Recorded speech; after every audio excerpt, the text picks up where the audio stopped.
हैन chromosome हुन्छ DNA हुन्छ त्यहाँ हैन त्यसपछि हाम्रो भन्छ त्यसपछि सेल भन्छ त्यसपछि त्यो सेल त्यो क्रोमोजोमको डिभिजन हुन्छ सेल भन्छ त्यसपछि टिस्यु भन्छ अर्गन भन्छ क्रोमाटिन वर्ड चाहिँ हो के भनेर बुझ्नु के क्रोमाटिन बेसिकली के हुन्छ भन्दाखेरि हाम्रो डिएनए चाहिँ केले बनाएको हुन्छ हिस्टोनले बनाएको हुन्छ हैन क्रोमोजोम डिएनए भित्र हैन त्यो क्रोमाटिन भनेपछि क्रोमाटिन भनेपछि हुन्छ एउटा थर्ड लाइक स्ट्रक्चर हो जुन भनेपछि कोन भनेपछि हिस्टोन प्रोटिन कन्टेन गरेको हुन्छ जुन चाहिँ कहाँ हिस्टोन प्रोटिन हुन्छ भन्दाखेरि chromatin unlike this another the chromosome what is chromosome like we have to 23 pair of the chromosome and one male sex chromosome yes so simply like this chromosome is mostly contain the two sister chromatid and this one is called the centromere centromere means this simply bonding process of the between of the or the joining point of the arrangement of the chromosomes.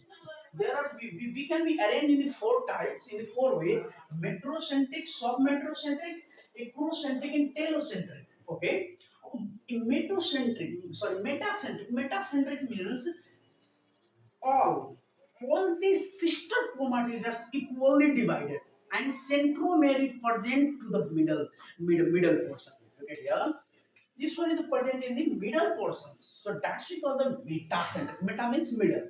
Okay. And this one is the, mostly in the V shape. And submetocentric means some is okay, body, not to the centers. Like look at here. And upper part is the palm and lower part is the palm.